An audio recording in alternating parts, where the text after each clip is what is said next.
Rytas, kaip ir kiekvieną trečiadienį, 9 val. Sveikinu su jumis.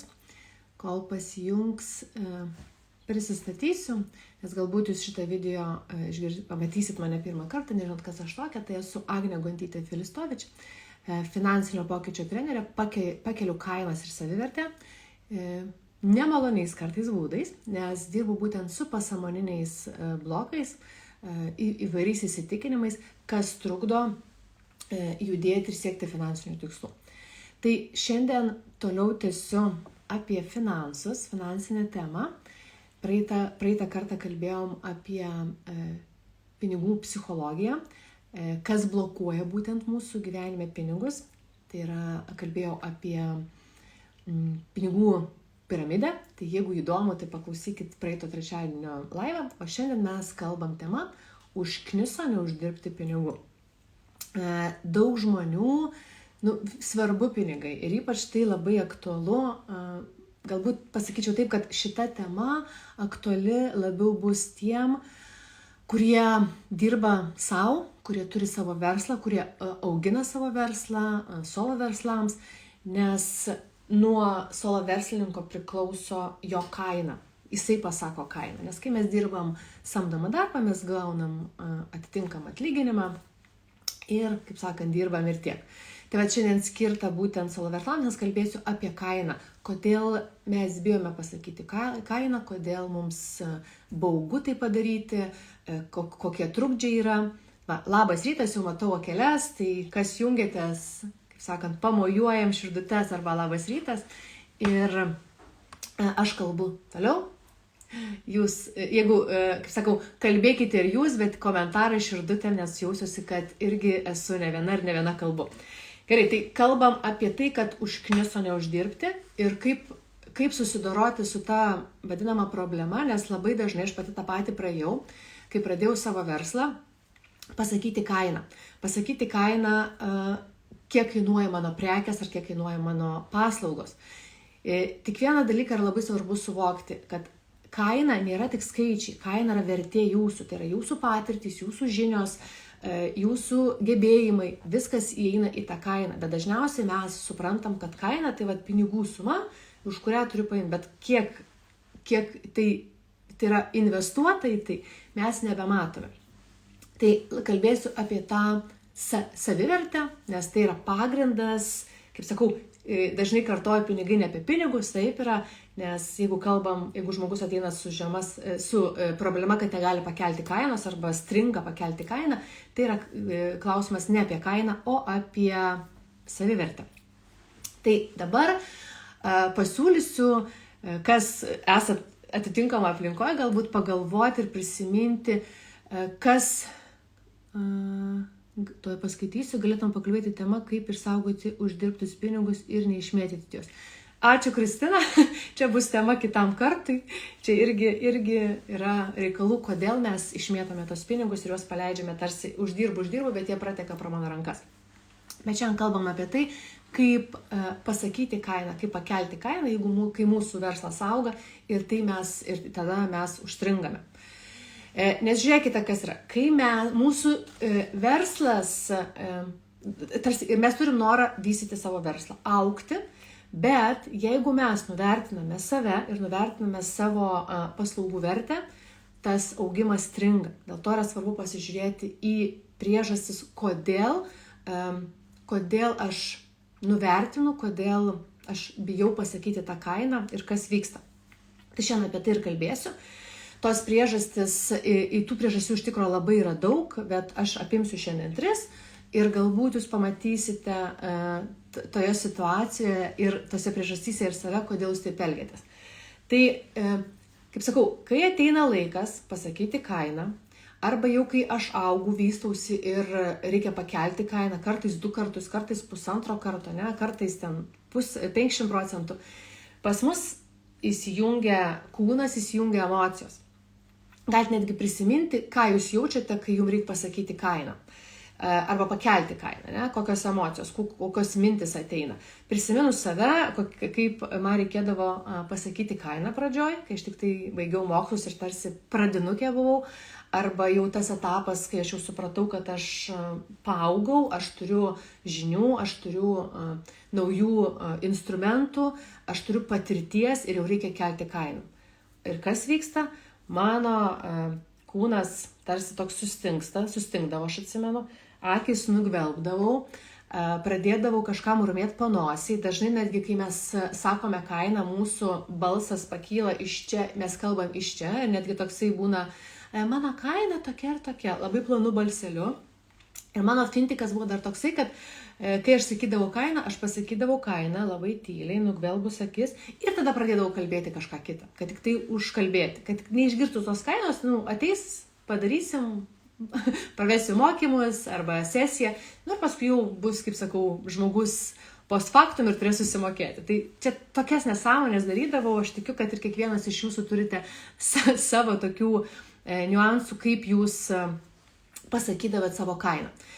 Ir taigi, sakant kainą, pas mus įsijungia tas pagrindinė jausmas yra iš tikro baimė, ten yra tikrai ne tik baimė, yra ir kaltė, ir gėda, ir visos kitos emocijos. Ir žmogus iš tikro nenori jausti tų nemalonių emocijų. Dėl to, ką daro, jisai vengia sakyti tą kainą. Tiesiog vengia, kad nejausti tų emocijų. Ir iš tikro, kokios yra priežastys, dėl ko mes bijome pasakyti tą kainą.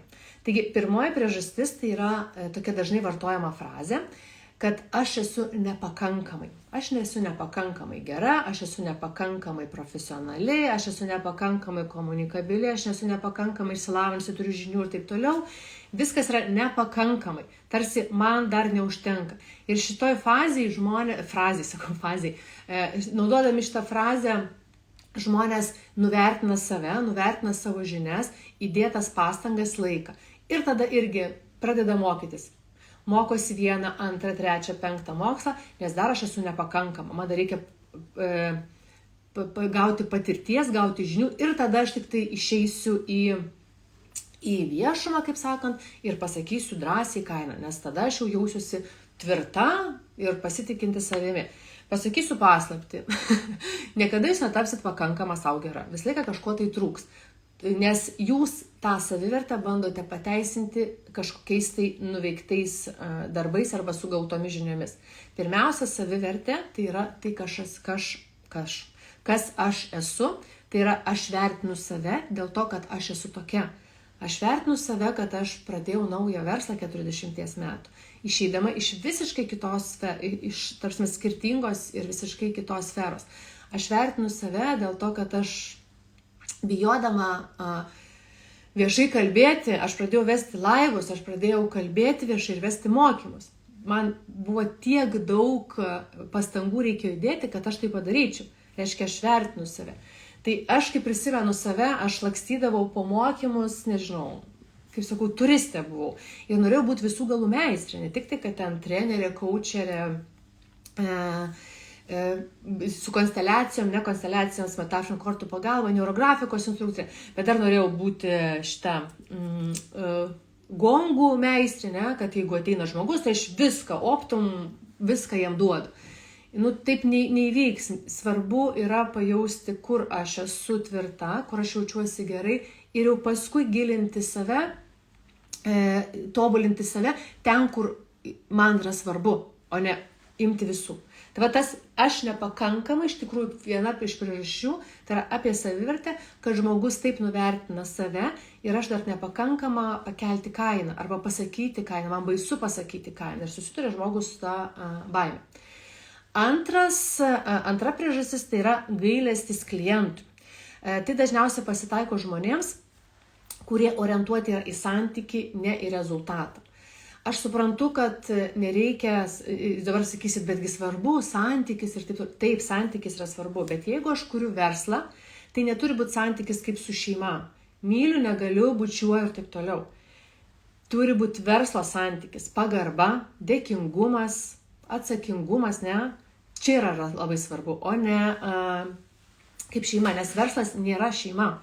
Jeigu jums trūksta šeimos, čia yra jūsų tiesiog poreikį šeimos artumo pateisinate kurdami savo verslą. Bet tada klausimas, ar jums verslas pavyks, nes verslas yra ne apie tai. Tai vat žmonės, kurie orientuoti į santykį, ne į rezultatą, jie gaili tų žmonių, kurie, kaip sakau, kurie gaili žmonių, iš kur reikia paimti pinigus. Juk žmonėm tada prasideda tokias mąstymai, kad žmonėms ir taip sunku. O dabar aš dar paimsiu pinigus, tada atsiranda kaltės jausmas, ne? Nu kaip aš dabar imsiu pinigus už tai, juk žmogui labai sunku. Bet šitoje vietoje atsitinka dar toks dalykas, kad kai mes gailime kliento, mes tarsi jį sumenkiname, jis tampa mažesniu ir netokiu svarbiu. Tai vyksta, aišku, pasąmonėje, mes to nesuvokiame. Mesgi nesakome jam, kad tu vargšelis, tu neturi resursų ir taip toliau. Mes nesąmoningai elgdamiesi šitokiu veiksmu, kai mes gailime kliento ir nepasakome didesnės kainos arba padaroma akcijas ištisai, ne? Mes jį nuvertiname ir laikome, kad jis negabus, kaip sakant, negebės susimokėti. Leiskite klientui prisimti atsakomybę ir pačiam nuspręsti, ar jis gali mokėti ar negali mokėti. Jeigu jis negali, galbūt jie nėra jūsų klientai. O jeigu jisai yra jūsų klientas, jisai susimokės, jeigu net ir pakelsite kainą. Tai va tas gailestis yra ta tokia užslėptas dalykas, kad jūs gailėdamasi kliento, jūs jį nuvertinate. Jūs sumenkinate jį ir tada iš tikro nauda netgi tai, ką jūs duodate, ta nauda yra mažesnė. Žmogus pasieks mažesnį rezultatą. Tai vat tokie užslėpti dalykai irgi, kaip sakant, nėra gerai. Aš labai gerai atsimenu, kai aš norėjau numažinti kainą savo draugiai ir taip, kad sakau, taigi draugiai, gal nereikia čia pinigų. Ir paskui supratau, man buvo pasakyta tokia frazė, klausyk, sako, jeigu tu iš manęs dabar nepaimsi pinigų, reiškia tavo tai, kad tu man davėjai, yra lygų nuliui, nes pinigai yra mainų energija. Mes turime, jeigu mes duodame žinias, paslaugą, dar kažką, turi būti ir grąža, turi būti mainai.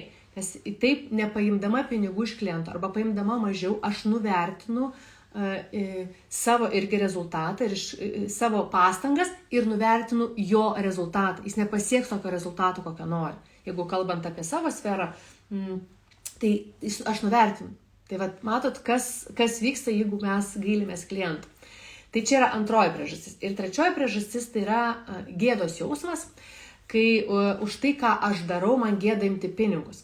Ne dėl to, kad man gėda, ką aš darau, bet man tarsi aš darau, taigi čia taip paprasta, taigi čia nieko sudėtingo, tai ką čia aš paimsiu daug pinigų, aš paimsiu mažiau, taigi nereikia daugiau imti, nes tada aš jausiu gėdą. Ir jausti gėdos aš nenoriu, reiškia, aš nepakeliu kainos arba nepasakau tos kainos, kuri yra adekvati. Ir iš tikro šitą dalyką turi gėdą, turi gan geri specialistai ir profesionalai, pradedančioji stadijai, dėl to, kad jie galvoja, pas juos yra tokia frazė, tai aš tik pajutau, aš tik pasidalinau, aš ten tik truputį padariau, tengi 5 minutės man užtruko ir taip toliau, tai ką čia imsiu daug pinigų. Ir iš tikrųjų taip nuvertinam dar labiau save. Aš labai gerai prisimenu, kai dirbau matininkė, kas žinote taip, jau esu minėjusi, tai aš, pavyzdžiui, tą patį namuką, kurį reikėdavo pamatuoti, išbraižyti ir paruošti vielą, aš padarydavau per dieną pradžioje, gal net irgi daugiau, gal net 2 dienas sėdėdavo. Dabar aš tai galiu padaryti per 2 valandas. Ir aš galiu sakyti, palauk, aš padarau 2 valandas, mano kaina, taigi gali, tai ašgi padariau labai greitai, tai kas čia tokio ir tokią pat kainą pasimti. Bet aš tai kiek įdėjau pastangų, kiek aš turėjau praeiti metų, kiek aš turėjau patirti patirties, kiek nusivylimų, kiek žinių, kad aš padaryčiau ne per 2 dienas, o per 2 valandas. Suprantat? Mano vertė tai pakilo. Ir neturi būti gėda už tai, kad tai yra jums natūralu, jums tai lengva, jums tai tarsi automatiškai išeina, bet žmonėms iš šono atrodo, kad jūs darote stebuklus. Wow, bet tu tiesiog būna, man irgi atrodo, būdavo taip, kad paklausi klausimą žmogaus sesijos metu, ar ten porą klausimų, šiaip dažnai būna toks vienas topinis. Ir sakau, wow, va šitas klausimas išnešė mane. Aš supratau, kad tas yra nas ir tas. Nors aš tiesiog mokydamas ir žinodama, kaip užduoti klausimus, man jis automatiškai ateina, nes aš jaučiu žmogų ir jis jam atrodo, kad aš padariau stebuklą, nors man atrodo, tai kaip čia tik vienas klausimas, ne? Tai vat gėda labai yra iš tikro irgi padaro tokį dalyką, kad mums baisu pasakyti kainą arba pakelti kainą už savo vertę, tai kas aš esu. Ir bazinė visų šitų priežasčių mintis yra, pas žmogų kyla, ką apie mane pagalvos. Mes taip nejaučiame to savo vertės patys, kad tarsi laukiame iš šono, kad pasakytų labai gerai padarai, koks tavo produktas nerealus ir taip toliau. Bet supraskite vieną dalyką, kad jūsų savivertė ir savęs vertinimas yra du skirtingi dalykai. Ir kol jūs nepradėsit vertinti savęs už tai, kad jūs tiesiog esate, ne dėl to, kad jūs kažką padarėt ar nepadarėte, bet dėl to, kad jūs esate, kad tiesiog, kad esate tokia, kokia esate, arba toks, koks esate, arba jūs vertas dėl to, kad jūs tiesiog gimėte. Jau čia yra vertė. O jau paskui dedant tuos visus, kaip sakau, diplomų, žinias ir taip toliau, aš dar auginu savo savivertę. Bet pirmiausia savivertė yra šis. Ir kiti žmonės jūsų savivertės nepakels. Jums reikia patiems suvokti savo vertę. Ir kai jūs suprantat savo vertę, jūs tada jau galite drąsiau kelti kainą ir sakyti kainą. Jūs žinote, kas į tai įeina. Tai va, ar aiškios šitos priežastys, ar kažkam rezonavo, ar tai yra apie jūs, parašykite komentaruose arba padėkite širdutes, kad suprasčiau, kad kalbu tai, kas jums aktualu ir svarbu. Kaip ir minėjau, tų priežasčių iš tikro gali būti daugiau ir ką su tuo daryti. Dar žiūrėkit, paminėsiu tokį dalyką. Kai mes pradedame, ta situacija, kai mes norime pasakyti kainą, atsiranda ta tokia būsena, kūnas reaguoja, emocijos atsiranda ir taip toliau. Dažniausiai tai yra dėl to, kad mes įkrentame į vaiko poziciją. Mes tuo metu, kaip aš sakau, teleportuojamės be laiko mašinų, mes nusikeliame į ten. Nes jeigu jūs, čia duosiu dabar tą būdą, pratimą, kurio galima padėti savo išeiti tą būseną, kad lengviau pasakyti ir drąsiau pasakyti kainą, bet dar truputį tokias teorijas duosiu. Esmė yra tame, kad, žiūrėkit, aš jaučiu tą emociją, baimę, ką kiti pagalvos, tai dažniausiai susiformuoja vaikystėje. Tai yra nuo 5 iki 7 metų, gerai 9 metų. Kai aplinka mus nuvertino, ar tai tėvai būtų, ar tai auklėtojos darželį, ar mokytojai mokykloje, ar tie patys jau bendraamžiai iki 9 metų, mus nuvertino ir mes laukdavom tą, ką apie mane pagalvos ir taip toliau. Mes tarsi tame taške, kai reikia pasakyti kainą arba pakelt kainą, mes nusikeliame į vaikystę, į tą vaiką ir elgiamės kaip vaikas. Kaip aš sakiau, nugvelbiam akis, balsas pakyla, laba diena, mano vardas toks ir toksai, mano kaina tokia ir tokia. O jeigu mes tvirtai sakysim, mano kaina už mano paslaugą tokia ir tokia, tai į tą kainą eina tas ir tas ir aš duodu naudą tokią ir tokią. Taip? Ir kai aš esu kalbu iš čia, ne iš čia, žmogus patiki. Nes norit jūs ar nenorit, bet žmonės, klientai nuskaito jūsų tą savivertę. Jie net patys nesuprasdami. Ir paskui sako, ai ne, gal aš nenoriu. Ne, man tai nenori iš to kurso, ar nenori iš tos paslaugos, ar nenori iš tos prekės, ne. Bet jis net nesupranta, kodėl. Čia aš galiu atsiminti, buvo, aišku, kita situacija, kai aš buvau Egipte ir priejo, ten gulint pliaže, prieina vienas, siūlo masažą vyrukas, paskui moteris ir aš iš moteris nusipirkau, nors sakiau, ne, aš nenoriu, nežinau, ką jie ten man pasakė, bet aš tiesiog nuskaičiau ir pajutau, kad aš noriu. Ir vėliau tas vyrukas ateina, sako, kodėl tu iš manęs nepirkai, iš jos nupirkai. Sakau, bet nežinau, sakau, bet kažkoks tai nepasitikėjimas buvo, pajautimas, kad tu tai darai kažkaip tai atžagariai ir paskui jis pasakė tikrai, nes aš šitą darbą dirbu tik dėl pinigų, o ne dėl to, kad man tai patinka.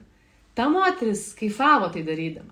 Tai va, aš nuskaičiau, net nesuvokdama, o jisai paskui man tai patvirtino. Taigi klientai nuskaito tai, kaip jūs jaučiatės ir kaip jūs drąsiai ar nedrąsiai kalbat apie savo kainą ir kelią. Ir kaip sakau, jeigu kai mes bijome pasakyti kainą, mes krentame į vaiko poziciją, pas vaiką pinigai neateina, pinigai ateina pas suaugusį. Ir todėl mums esmė, kad toj pozicijoje vėl grįžti suaugusio ir iš suaugusio pozicijos pasakyti kainą. Tai dabar būdas, pratimas, kurio pagalba, į kurį jūs naudosite ir galėsite pamatyti pokytį. Tikrai patariu šitą pratimą naudoti daug kartų, praktikuotis, nes šitas pratimas nepadeda jum tarsi pradirbti tas vaikystės kažkokias tai traumas, situacijas ir taip toliau, bet tai yra tokia greitoji pagalba jums čia ir dabar iš suaugusio pozicijos su tuo stuburu drąsiai pasakyti kainą. Paskui, aišku, galite susigūžti ir pradirbinėti, nes čia yra ilgas darbas, kartais būna, nes priklauso dėl ko jūsų ta savivertė menka. Bet šis pratimas tikrai padės. Taigi, ką mes darome? Kai jūs pajuntate, reikia pasakyti kainą. Pajaučiate, kad pas jūs ten vyksta, nežinau, emocijų, kūno pojūčių ir kas vyksta su jumis, kas darosi, paklausėt savęs klausimų. Kiek man dabar metų? Kaip ir sakiau, dažniausiai atsakymas bus nuo 5 iki 7 arba 9 metų. Nes jūs įkrentate į vaiko poziciją, į tą situaciją, į tas patirtis, kai jūs nuvertino, kai jūs galvote, ką apie mane pagalvos ir laukdomėt atsakymą. Taigi, kai aš pajuntu, kad man gerai 5 metai, suprantu, kad aš dabar vaiko pozicijoje, kritau į vaiko poziciją, aš sąmoningai turiu grąžinti save į suaugusio poziciją. Ir čia mes pasitelksime kūną, nes kūne labai daug atminties yra ir dažnai žmonės nenaudoja to kūno, bet iš tikrųjų tai yra labai gera pagalba išeiti. Tai va, ką mes padarome? Mes pajuntame tą baimę, nepasitikėjimą, baisu. Paklausiu, kiek man dabar metų? Man 5 metai. Okei, ką toliau darau? Tada aš giliai įkvepiu, iškvepiu. Taip. Atpalaiduoju. Ui, nukrito pelytė. Atpalaiduoju pečius, įsižeminu, jeigu galiu, nes įsižeminimas irgi pastato mus tvirčiau ant žemės, ištiesiu nugarą, pakeliu galvą, mes sąmoningai tai darom, kūną tiesiog darom, ne?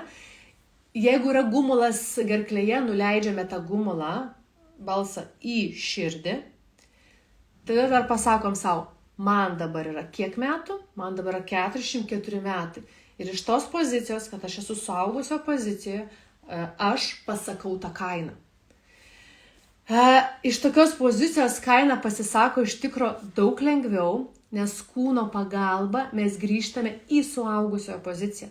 O pinigai, kaip aš sakiau, ateina pas suaugusiai, pas profesionalą ir suaugusiam mokami pinigai, ne vaikui mokami.